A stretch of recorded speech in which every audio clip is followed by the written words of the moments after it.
case you missed it, it's the top 5 sports talkers of the day. Now, it's time for Dan Barreiro's Top 5 at 5. Brought to you by Gutter Helmet of Minnesota. Never clean your gutters again.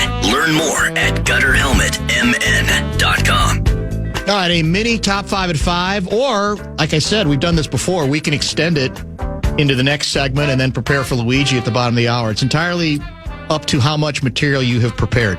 Well, I mean, we can go either way. I figure if it's going to be a shorty, then I may as well go to my wheelhouse and do this. Time now for the obligatory Kevin Fallness Minnesota Wild mention. And if it's going to be a shorty, why not, instead of just making him happy, why not just bring him on and have him preview the game tonight? Hi, Kevin.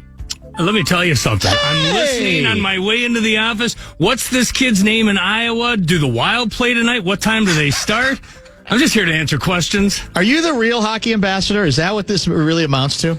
I'll leave it up to the people to decide. The people, yeah. It might very well be. How do you pronounce the name of our Iowa goaltender? Samuel Hlavaj, goalie, Martin, Slovakia. Hlavaj. Hlavaj. Did I have that right? Hlavaj? Samuel Hlavaj. But I will say this. Yeah. I don't follow the Iowa Wild that closely, so I'm not 100% sure.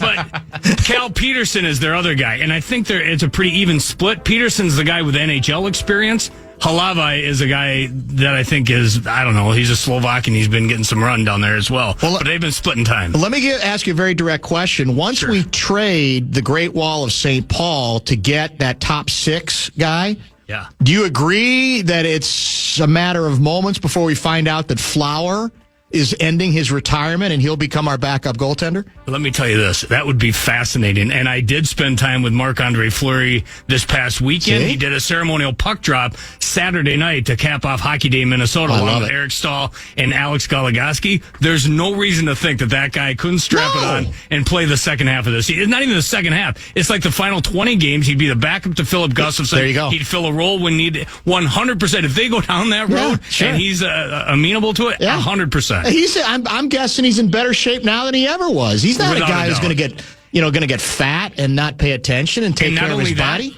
And not only that, he misses it. He's been, he's a great family man, loves being a dad, loves being around his kids, but now he's overwhelmed with his 3 young kids. He would be able to get out of the house a little bit, go spend time with the boys on the road, get a chance to make a run at another Stanley Cup.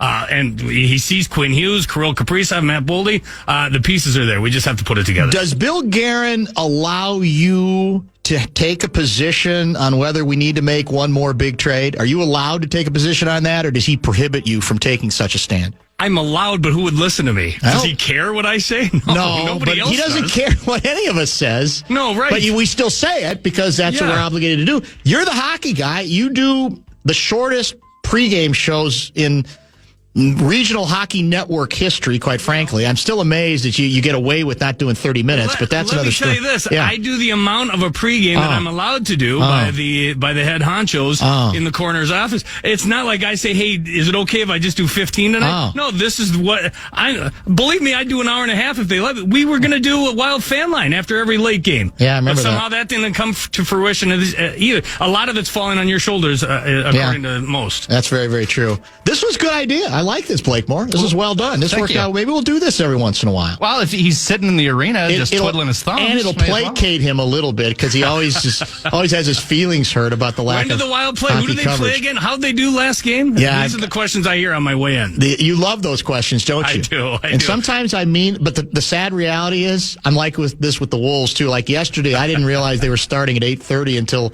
18 listeners had to remind me that it was a late start. I went with 7 o'clock. All right, well, hang in. We'll be in touch, and we can't wait to see you. It's going to be a pleasure. And remember, Samuel Hlavaj. To Louis, I said hi. Hlavaj. I will do that for sure. Goodbye. Thanks, Fallness. Bye. Let's do this. Let's pause. Let's get caught up, and let's get to some other top 5 at 5 items, and then we will prepare for Luigi at the bottom of the hour. Don't go away. Before we go, the fan wants to give you a shot to win bonus bucks National Cash Contest. Keyword for this hour is bonus. Keyword bonus, KFAN.com, keyword bonus. Just in case you missed it. It's the top 5 sports talkers of the day. Now, it's time for Dan Barreiro's Top 5 at 5. Brought to you by Gutter Helmet of Minnesota. Never clean your gutters again. Learn more at gutterhelmetmn.com. The floor is yours, Brett Blakemore. Well, we got our Wild talk out of the way. Wild Blackhawks, 6:45 pregame, 7 o'clock puck drop, Wallstedt in the net. So not traded yet. Maybe his last game. You never know. Well, it might take a little longer now. On the other side of town, your Timberwolves. I'm told that I didn't see the game basket to basket, but I'm told it wasn't a real basketball game. It was not. And I'm looking ahead. I'm going to the game Thursday against the Thunder at Target Center. Ooh, that's a nice little game you picked. Or is it? Is it? Because it's on the back end of a back-to-back. The Wolves are in Dallas, take on the Mavs tomorrow at 7:30, and the next day they're taking on the Thunder at home. Schedule loss. And Anthony Edwards, I think for tomorrow, is listed as questionable. He was sidelined for last night's game. I'm starting to get a little bit worried about this, whatever this foot condition is, because it does seem like it's become a chronic issue for a player, by the way, who I think he missed 9 games total the first 3 years, if that. And he's missed more than that in this season alone. So it's the way it works inevitably sometimes. Your durability just kind of gets worn down the longer you're in it, but that's the new issue, right? If I go to the game Thursday, if he's out for injury, that's fine. Yeah, well, it wouldn't be a load management in his case for sure. It can't be. It wouldn't be, and it can't be, but he might still be hurt. I mean, he's obviously, the foot must be a problem. Although it was weird because Finchie after the game almost sounded surprised that he didn't know all that much. And I almost took it as he was a little bit annoyed. I might be, you know me, I'm Danny Downer. I live for the controversy, but I'm curious to know if there's any sort of, I don't know, schism or disagreement about exactly what's going on there and whether it's being handled the right way, et cetera, et cetera. We'll go back to where we started. Is the A-Rod's dream dead? Because we're now getting coaching opening press conference, introductory press conferences, and one Mike McCarthy, who I've been consistent on this. There is no shame in the cry game. I don't judge people for blubbering. I couldn't agree more, especially when I think it comes off as genuine as it did again today. Imagine if you worked your whole life in coaching and you finally land your job of coaching your own hometown Minnesota Vikings. Yes. It's emotional. No, so I love it. I absolutely loved it too. I think it was genuine. I thought it was a great moment. And I don't know. Look, we can all get cynical about press conferences and what's affected behavior and what's sort of manufactured behavior and what isn't. We all make our choices on that. But what I saw was just genuine love and joy that he's there now, that he was overcome by it. I thought it was terrific. The sad news for Vikings fans still holding on to the A-Rod's dream that maybe we're going to have a second shot at getting him. That seems less likely because McCarthy has worked with A-Rod before. It didn't end great, but they did get a Super Bowl, and McCarthy claimed he absolutely is hoping that A-Rod will consider coming back for another year into Pittsburgh. Yeah, so here's the quote. He definitely wants him back. He said, quote, "I don't see why you wouldn't. I've spoken to Aaron, and that's really where we are. But I was able to sit back and watch the games. I watched most of the Pittsburgh games on TV, and I thought he was a great asset for the team." So if the question is if he's going to come back at all, and that's another can of worms to open. But if he does, you'd have to think his guy being there. Yeah, it has to help. It's got to be a good pull. No doubt. The other NFL conundrum that's kind of broken. Just broken. You're right. Is the Bill Belichick thing. Yes. So not getting into, he's not a first ballot Hall of Famer. Lots of reactions. J.J. Watt sharing his frustrations. Some execs also kind of anonymously saying, what the hell's going on here? So Bill Belichick, 8-time winning Super Bowl head coach, is not a first ballot Hall of Famer. All right. And did I see? I thought I read somewhere, because the reaction is very, very swift. Mm-hmm. People like Mahomes saying, "You out of your mind." J.J. Watt, a number of individuals. But one of the reports I thought indicated a belief that, let me double check. Is it Polian? Let me see where it is. Hold on. Well, I can't find the damn thing now. I thought that there's two theories on why this is taking place. One is that media jackals are small and bitter because Belichick was not particularly cooperative with the press.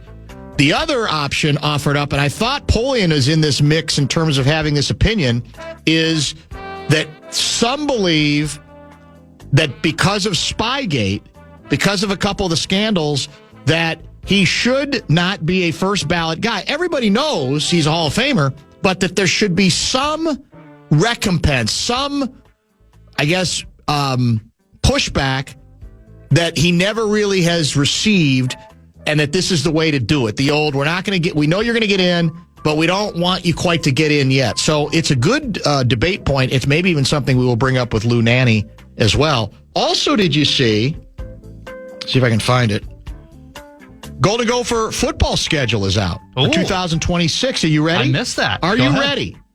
I'm sure it's going to be a burnt with Alabama and Close. Clemson. Here's non-conference.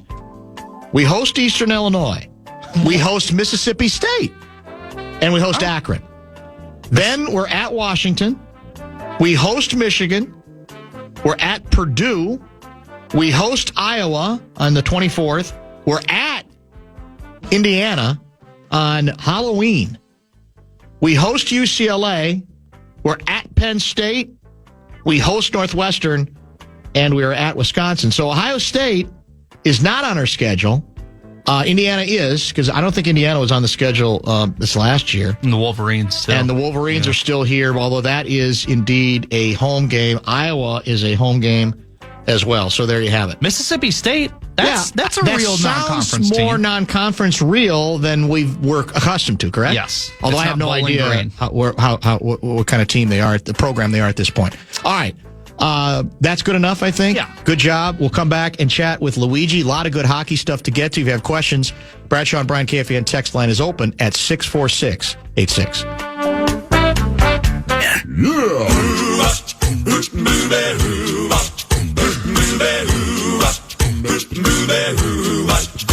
Well, she sneaks around the world from India to Carolina. She's a sticky-fingered filcher from Berlin down to Belize. She'll take you for a ride on a slow boat to China. Tell me, where in the world is Nanne? We ain't in studio. We know that much. Still bitterly cold here, although not as bad as it has indeed been. Luigi is with us via the Connecticut Water Systems hotline. How have you been, sir? Good, good. It's a little cool here, though. I mean, it was 65 with a breeze. It's cool weather down here. Well, let me ask you something. There was a big time, serious cold wave through much of the South. Did it go as far as where you are in Florida, or not that far down? Well, that's why I'm saying it was. Yeah. Well, probably last night during the night, probably got down in high 40s, maybe 50. Because it was, today it's 63, 65, and it's breezy, and it's going to be like that for 3 days. You poor thing. You poor thing. I don't know how I have no idea how you're going to get around. I just work out on the bike inside. Yeah, there you go. Outside, that's fine. Right? Yeah. No sleet, though? Yeah, finally, thank God. Yeah. I needed it badly after that last trip I had. Well, you needed that's sleep. Now, I asked if there was any sleet down your way, but sleet. Sleet, I'm guessing no, not quite that bad. Did you see they had snow up in Pensacola? Is that right? I didn't see that. 400 miles from here. Man, that's crazy. But up in the Panhandle, they had some snow there last week. How many, your current count on how many halls of fame you are in? You've reached double digits, haven't you? Yeah, I think it's 10 or 11? Yeah, okay. Yeah. So you're the perfect person that nobody's more qualified to answer this question than you. We just mentioned it at the end of the Top 5 at 5, and I don't know if you've heard it, but there's a breaking story that Bill Belichick did not get the necessary votes to move forward to be a first ballot Pro Football Hall of Famer. Now, people are ripping this as preposterous on its face, absurd, ridiculous. I mean, even rivals like Pat Mahomes is already tweeting about it. The comeback is, well, we got to nudge him a little bit on the Spygate scandal and Deflategate and all that stuff. So we know he's going to get in. We're just trying to send a little bit of a message. Is that small? Is that stupid? Or do you think there's reason to keep him out a year, to make him allow him to be a first ballot Hall of Famer? Well, I believe he should be a first ballot Hall of Famer. whether Spygate was there or not, you have to look at the achievements, not the detriments. I don't care who the human being is, you're going to find some detriments about them, whether it's in the game or outside the game, and whether that's strong enough. Like I felt for a long time that Pete Rose eventually should have been put in the Hall of Fame. Now they've put him up for it, and he'll probably get in. The achievements were there. You can't take away from it. And that's something that I can understand. People have different opinions, but I feel strongly Barry Bonds should be in. He's an unbelievable ball player. It's how do you weigh it? If somebody gets a drunk driving, do you put it in and kills a person? Right. Yet still was a great player. Would they put him in? Probably put him in. Yeah. And yet these other discrepancies are, are things that weren't good. Whether it's Spygate, whether it's Deflategate drugs that they use, shouldn't be enough to hold them off. Yeah, I see what you're saying, or in the case of baseball as well. The interesting question, because there's a lot of speculation that some of it is writers extracting retribution over not just Spygate, but the fact that he was such an uncooperative, coach in terms of media. He had a terrible relationship with the media. I would hope it's not that. I do know sometimes people can be that small. I'm not sure. But that's the speculation is going to be for some people more on that. The cranky writers didn't get good quotes from him, so they're going to make him wait. I think that's an even less legit reason to hold him out a year than Spygate, frankly. So I'm hoping it's not there, but I don't know. It's hard to know getting it in the minds of the voters. Well, you know what's funny? I agree with you that shouldn't be, definitely shouldn't be it. Yet, one thing I can tell you, what bothers me, or what I don't agree with, are people like that didn't treat the media very, very well at all, or didn't even have basically any time for the media, wouldn't talk to them and everything. And when they finish playing or coaching, whenever they are, and they get to be part of the media, that drives me nuts. That drives me nuts. Right. I don't think they should be in that position if they weren't good enough or smart enough to realize it's part of their job to meet with the media, whether you like the person or not. You still can have proper discourse and give your opinion. But when you completely don't allow them to do their job, I don't see why they give you an opportunity to get that kind of job later on. It'll be the big story overnight for sure. There's not any question about that, because it's fairly major given the Belichick resume.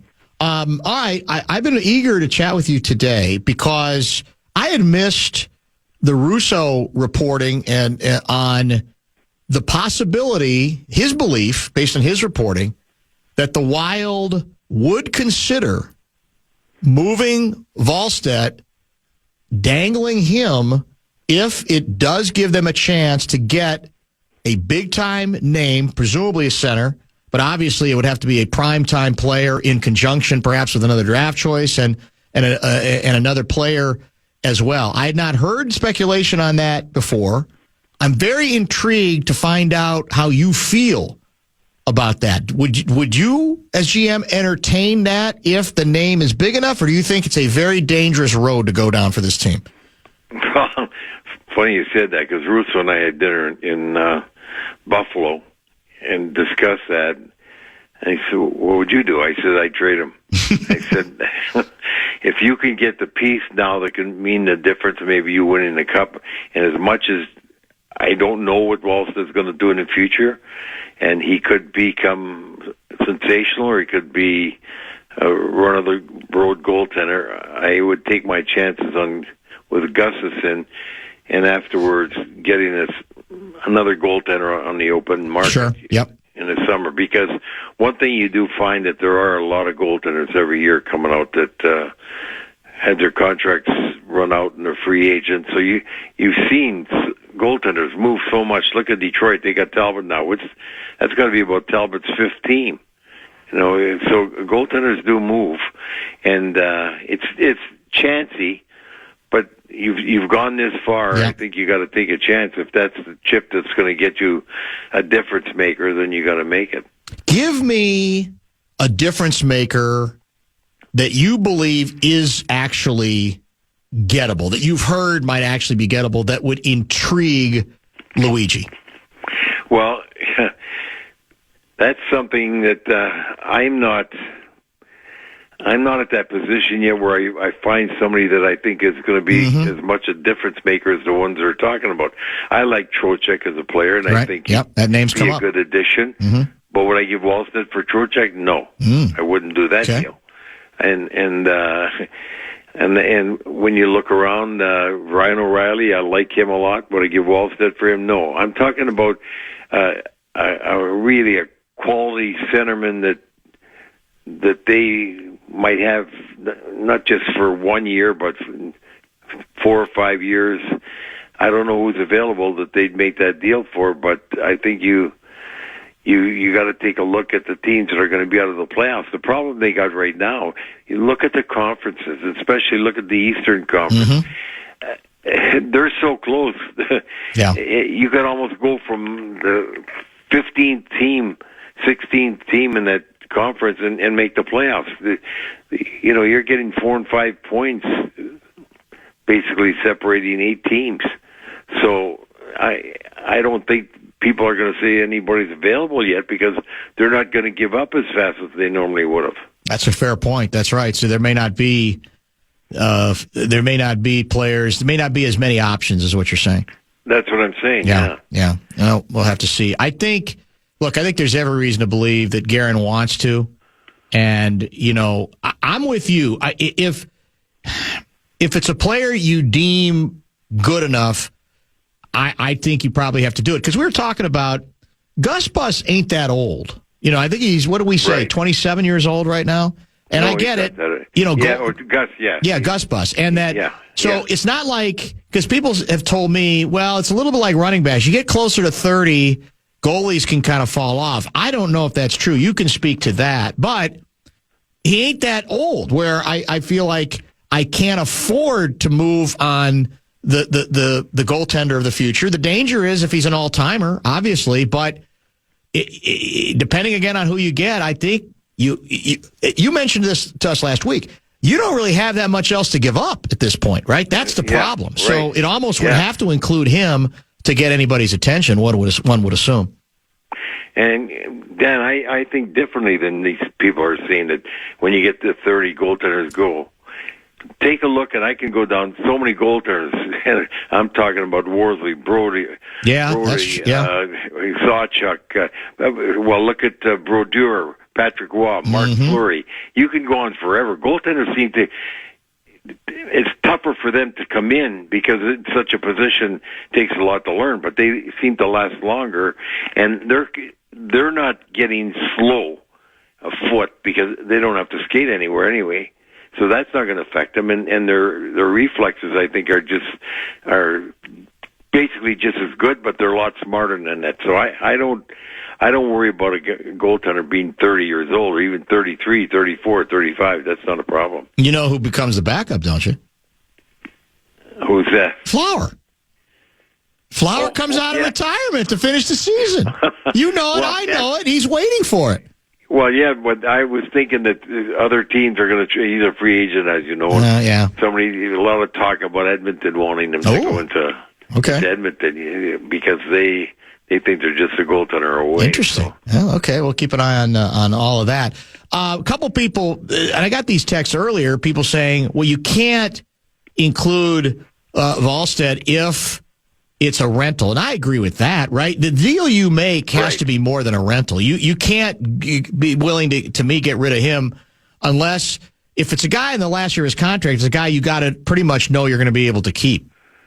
That's why I said you got to get the guy that you're going to be with you for 3, 4, 5 years. Yeah. Because you can't just take a shot on this year winning and then you're done. No, it definitely cannot be a rental. No, how about Jack? It's got to be and I'm saying not an older centerman either. It's got to be a guy the oldest he could be is the late 20s, and someone that's either got a contract or they give you the right to talk to him and get a contract done. But you can't get a rental. How about for Jack Hughes? I'd do that because I know you'd be able to sign him in a heartbeat. Right. Because his brother's going to be here as it is, and I have no doubt in my mind that Quinn's going to sign here. And so and by the way, I think it's really an added benefit for the Wild that Quinn and Brock, if they play together in the Olympics, that's just another 6-8 games they get to play together at a high level, which is just advantageous to those two playing as a pair for the Wild.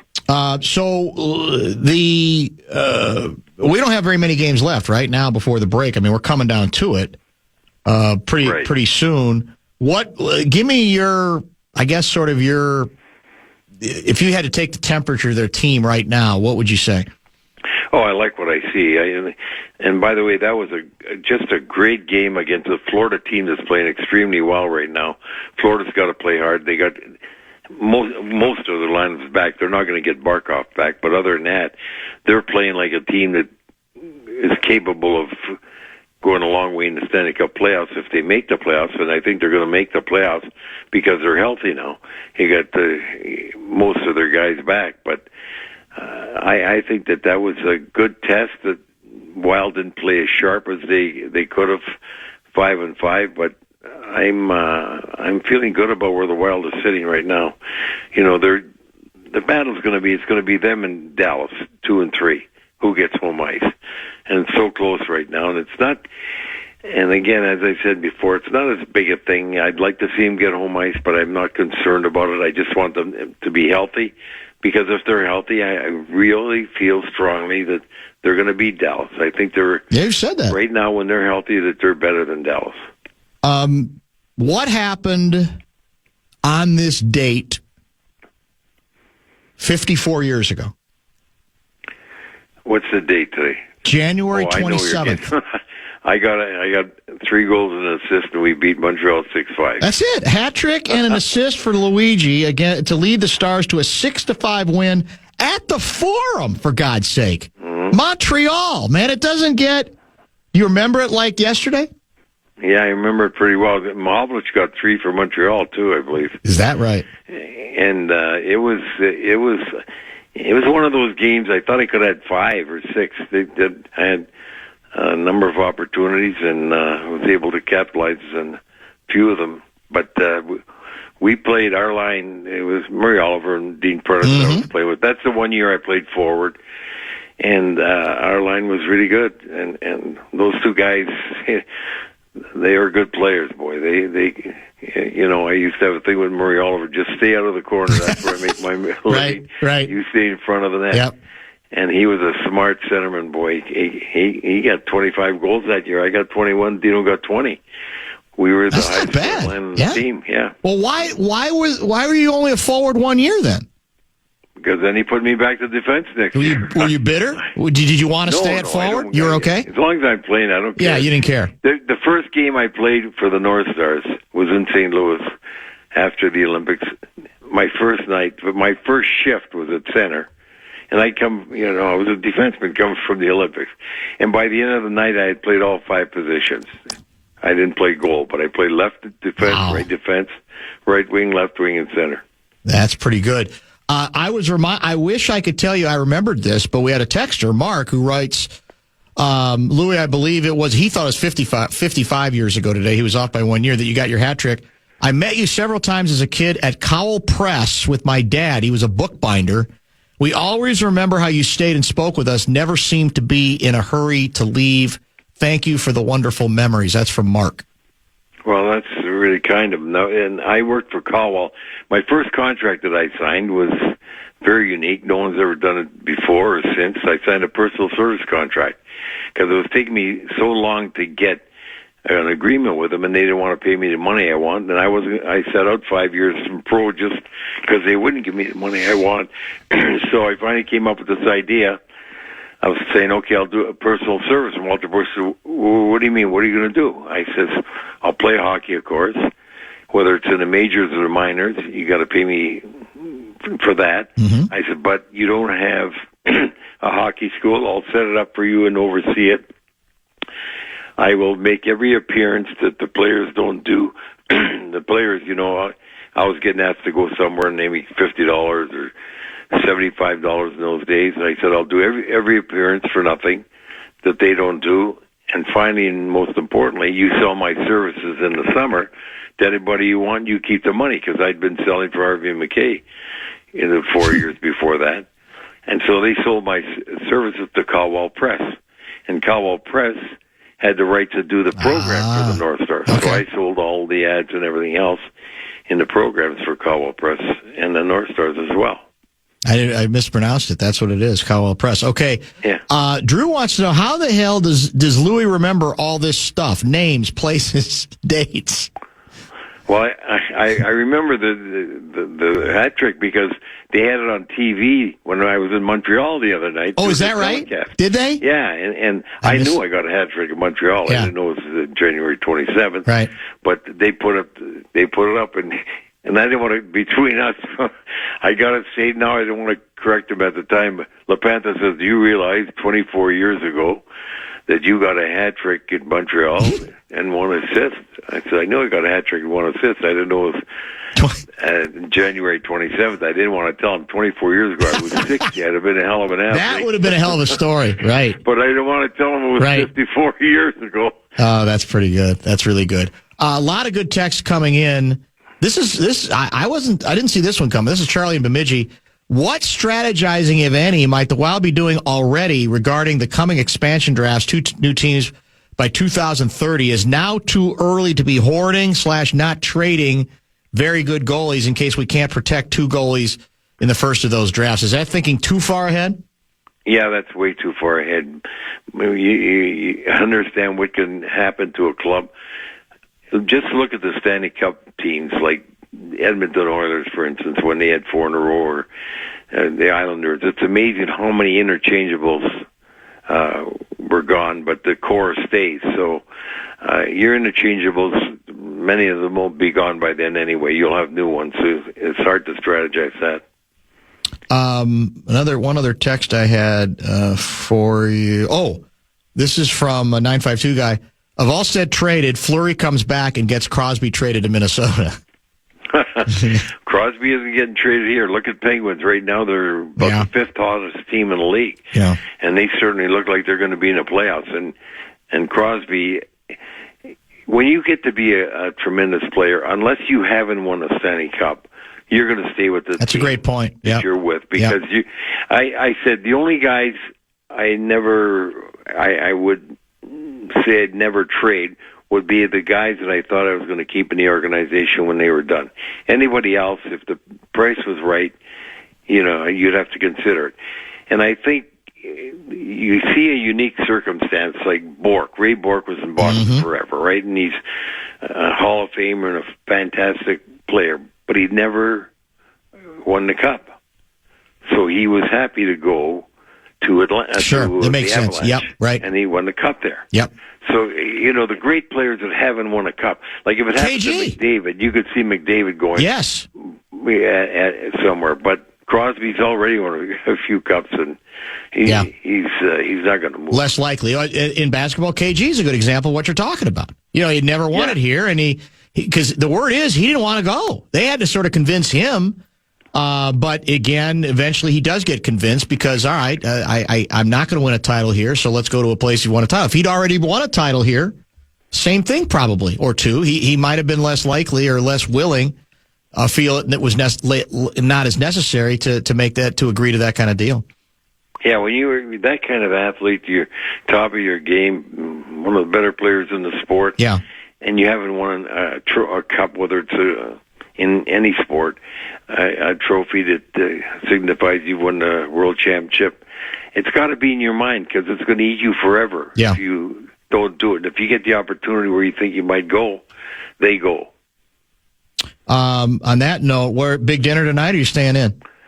Staying in tonight, just going to watch a game. We got the Hawks coming in, and it's always fun to watch that kid Bedard, even though he's just a youngster. And it's a little surprising to me. You've seen some of the changes, like Johansson was just added to the Swedish team, which you'd expect because Karlsson from Anaheim's out, and the Canadian team, they took a lot of static because Bedard's not there. yet, and he could have been before someone else. But they've got a couple of guys, Bedard and Caulfield, in the Canadian team that they didn't. Well, the U.S. for Caulfield, but Bedard for the Canadian team, but they didn't get picked. But they're still in the hunt if somebody gets injured. So it's interesting to see what happens down the line here. One last text. I'm glad I was reminded of this. Dr. Phil writes, will the new Netflix special on the 1980 gold medal team be kinder to Louis' character than the motion picture was? Have you seen it? Have you seen the Netflix one? No, it comes out January 30th. No, okay. I didn't see it, but of course I won't be. I'm not going to be in that. Yeah. They didn't need any what they wanted protagonists that they were sort of aiming me to be. Plus, I was a big part of that. That they got the right guys. I know Ruzioni went, Mark Johnson went, and Craig went, and it should be terrific. I hope it's good. I really do. The story never gets old. That's it. It'll be good, because how can you screw that story up? You can't. You really can't, you know? I'm hoping there's something new, because you never know. You can find different things. That would be good. Yeah. Dan, that would be good. I wish somebody would come up with something new, but they have, when you really look at it, and it's tough to measure, of course, but there's never been a better story in sports. No. Not just hockey in sports. That's so unusual for it to happen. And, it's some people have told me they've seen it 20, 50 times. Yeah. Never gets old for people. Well, it came up a couple of weeks ago. I was playing off of a piece written in an online sports publication called The Ringer. And this was in the wake of Indiana winning the college football championship, obviously. And the question on the table was, in terms of not a career as a coach, but a short stint, a short period of time, was the coaching job that Curt Cignetti did at Indiana the greatest coaching job of all time? And it's unanswerable. I certainly would put it up there, but the other one that I immediately went to was Herbie Brooks and the Miracle Team. That, again, was for a short period of time. That's even shorter than a 2-year run for Indiana. But it's apples and oranges, I think. It's a different kind of team. But to me, that's the kind of rarefied air we're talking about. That we're talking about in both of those cases, two of the greatest coaching performances I think you can come up with. And, of course, you were right front and center for all of the Herbie thing. Well, they're so distinctive, and that's a tremendous comparison. The reason why, as you said, Herb's was a shorter stint. It was right. 3 weeks where Giannetti had 2 years, and for him to make that kind of changeover that short a period of time for football, for college football, is amazing. So they are both phenomenal, and they are both distinctive. They each exactly. have, situations that I can't recall ever seeing the team in college football or even pro football do it like that, and of course never in hockey in that short a period of time. That was incredible. Yeah, outstanding. Great conversation as always today. We always appreciate Kemp's contributions as sponsor for this fine segment, and we'll chat next week. Thanks, Louis.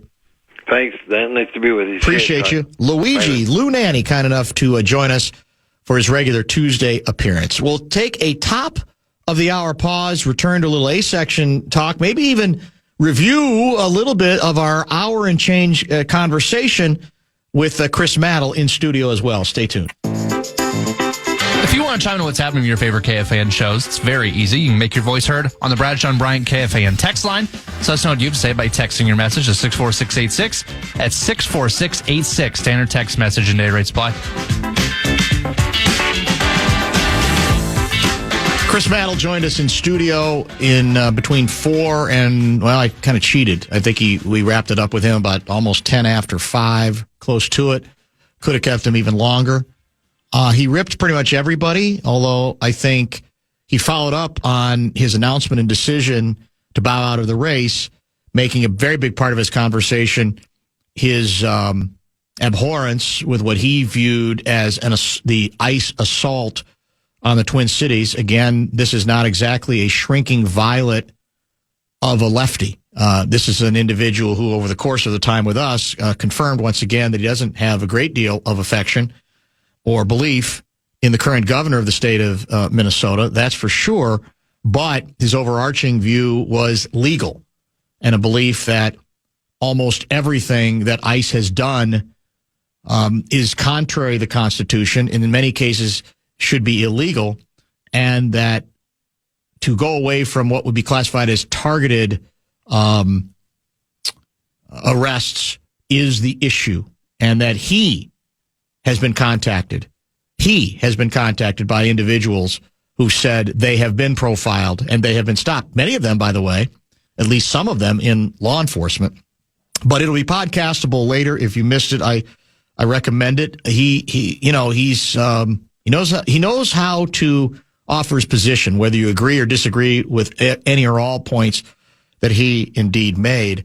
I do want to follow up, and I meant to get to some of these numbers with him to sort of amplify the point regarding how the ICE onslaught here has gone off the rails. And you could say these numbers indicate perhaps not just here as well. I'm quoting from a Wall Street Journal editorial that appeared today. And in the editorial, they quote, let me see who's being quoted here in this case. I think it was Sport Roundup, Homeland Security. Kristi Noem, the Homeland Security Secretary. We have arrested over 10,000 criminal illegal aliens who are killing Americans, hurting children, and raining terror in Minneapolis. Overall, Ms. Noem says Immigration and Customs Enforcement have removed murderers, pedophiles, rapists, gang members, and terrorists. She told CBS that 70% of them have committed or have charges against them on violent crimes. And the editorial indicates that indeed this started out that way regarding this sweep. We're talking about around the country. At the beginning of 2025, 87% of ICE arrests were immigrants with either a prior conviction or a criminal charge pending, according to ICE data obtained by the Deportation Data Project. But the criminal share of apprehensions has declined as the months have gone on. By October of 2025, the percentage of arrested immigrants with a prior conviction or criminal charge, I should say, had fallen to 55%. And since October, this is a key stat, since October, 73% taken into ICE custody had no criminal conviction, and only 5% had a violent criminal conviction, according to a Cato Institute review of ICE data. Many of the criminal immigrants the administration counts among those in detention are convicted criminals called from prisons. They mentioned that Tom Homan objected to Minneapolis' sanctuary city policy because he said it wasn't letting the administration take prisoners into federal custody. The governor, as we quoted with Chris, disputes that in an op-ed in the Wall Street Journal. Another stat, the Syracuse professor Austin Coker, who tracks official ICE data, finds that between September 21, 2025 and January 7, 2026, single-day ICE detentions increased 11,296, but only 902 of those 11,300 were convicted criminals, 2,273 had pending criminal charges, and 8,121 were other immigrant violators. ICE arrests have been trending upward since January 2025, but criminal arrests have plateaued. That's the problem. That's where it's gone off the rails, and it goes back to the quota numbers that we've cited before, and it's why folks, certainly, I think, in my view, many of them in this state have rightly pushed back and have been suspicious. And Chris laid out the illegality of many of these stops, the notion that such a thing as a basically unqualified immunity, Chris believes that might apply but it does not apply in criminal courts in any way, shape, or form. And so for him, I think, even as a Republican, he is bristling. And that's why ultimately he said he had to bow out of the race because he doesn't think in good conscience a party that nationally continues to go along with this level of madness. He is optimistic that we may be seeing a breakthrough, and he's also quite critical of the Walz and Fries administrations on a number of fronts. So that's kind of an overview, but there's a lot more meat on the bone regarding our discussion, and I highly recommend that if you missed it, you do podcast it perhaps later tonight or tomorrow when you're on the treadmill or whenever it works for you. Let's pause and wrap up the program. Remind you what we might have coming up on tomorrow's show and kind of go from there. Bradshaw and Brian KFAN text line wide open today. It's been busy. 64686. It's the Bumper to Bumper Show Wrap. And it's brought to you by American Pressure. Adam Schefter, text from an NFL executive, quote, I don't even know why he wouldn't go, this person wouldn't go on the record if he feels this strongly about it. The 10-plus people who didn't vote for Bill Belichick should be exposed. WTF, this is crazy. We're going to have a witch hunt on those voters, and I couldn't feel any more strongly than I ever have that you can hammer those voters, you can rip them, you can criticize them, that's fair game. But the notion, there's a couple people said, I think it might have even been Florio, somebody said their votes should be taken away. That's not how votes work.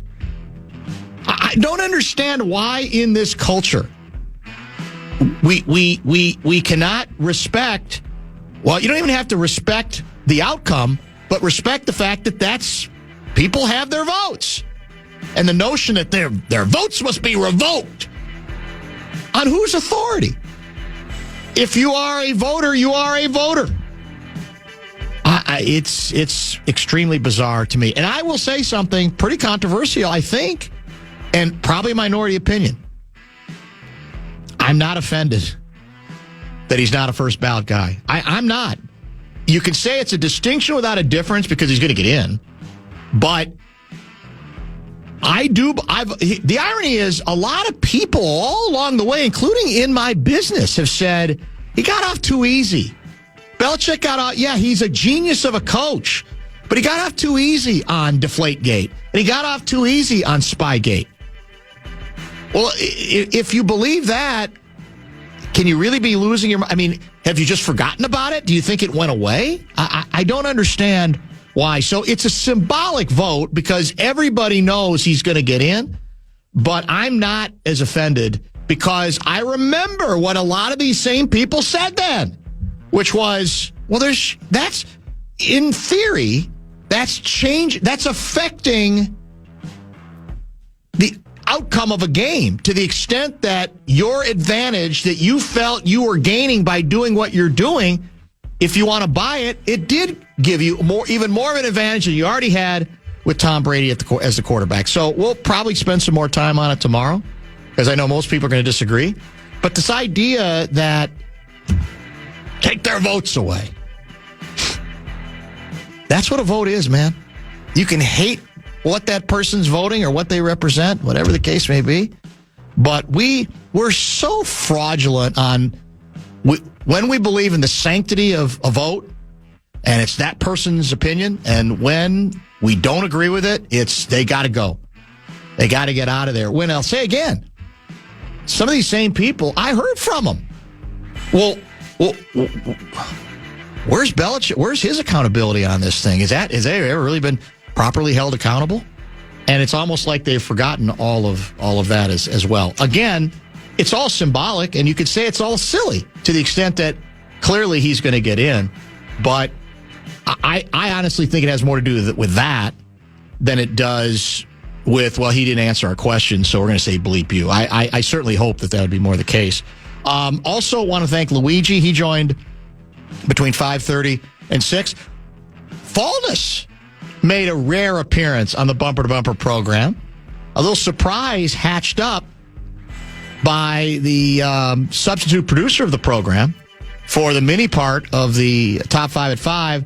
What time's our coverage to start tonight, Wild Blackhawks? 6:45. So we'll have a 15-minute fan on demand. He claims it would be longer if they let him do a longer pregame. I'm not sure I buy that. I think he loves the fact that he only has to worry about a 15-minute pregame. What do you think? Abbott's his fall guy. I don't know. Yeah, it's hard to say. But Fallness loves more me. So, but yeah. Yeah, that's true. Are we doing any? How long does the post game tend to be? Is that change from game to game or time slot to time slot? How's that work? I don't know the exact time. I can tell you it usually gets me, when I go to the game, it usually gets me home by the time it wraps up. So, I don't know, half hour-ish. Oh, it's that long? Give or take. Yeah. Yeah, depending on if he's got a post game or if John Hines feels like talking very long. Sometimes he just wants to get out of there. So I can't blame him. I can't either. Most of you have already done the Lavelle joke. That I obviously had it in the chamber if you were going to come to me. That Lavelle is one of the ones who probably did not vote first ballot for Bill Belichick. Has Belichick responded yet? He won't, knowing him. Right? I think it's unlikely. Well, is he still got North Carolina responsibilities? Or is that done? I don't follow Tar Heel football as much as I once did. As you once did. The best nickname I've heard for Belichick, I think it's Jason Gay, the Wall Street Journal sports columnist. I think he calls Belichick the grumpy lobster boat captain, which I love. It's actually, I think, very, very apt. And I'm guessing he, among many others, will be weighing in on his outrage. What are we going to do? Is there any integrity left? Well, again,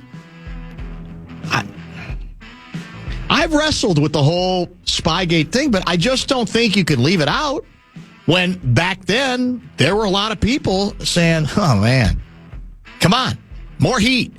He's getting off way too easy.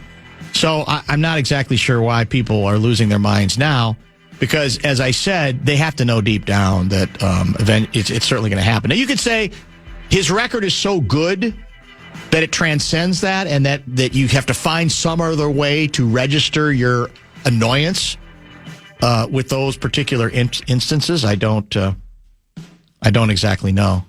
We said the same thing about Bonds, too. Yeah. Well, eventually he's going to get in, and here we are. That's true. He's still not. That's true. Yeah. A little different. The Twins need new owners. I think A-Rod and Mark Lurie should also buy them. I don't think they have the money to do that. I'm not sure that they do. Maybe if they put enough people together. Some would say A-Rod still owns the Twins. Wow. That's vicious. That's very, very cold. I had one other thing I was going to mention. Let's see what it was. The guest lineup the rest of the week. So I think we're going to give Mace the week off this week. Tomorrow we do expect a visit. I'm hoping in studio with Kevin Seifert to talk more NFL/Fight. If I get his reaction to the Belichick news. That's tomorrow. It's Wednesday tomorrow, right? So Kessler will be with us tomorrow as well. And then we're working on a couple of other guests that are A-section related. We'll have several more throughout this week. As I mentioned at the top of this segment, good conversation with Chris Maddle that went well into the 5 o'clock hour. He joined in studio at 4, and he again talked about his decision to bow out of the race and kind of torched everybody, quite frankly, across the board politically, depending on the subject. But I was most interested in his legal arguments regarding the ICE policy. He does think it's well over the top. He says that's why he couldn't align with the Republican Party nationally anymore. Couldn't look his daughter in the eye and do so when he became aware firsthand of the racial profiling that's taken place from individuals that he knows quite well, that in some cases have been clients of his in the past, or people he has done work with or counsel with. So good. It was a very good hour and change with him. He's not shy, as most of you know and have learned one way or the other.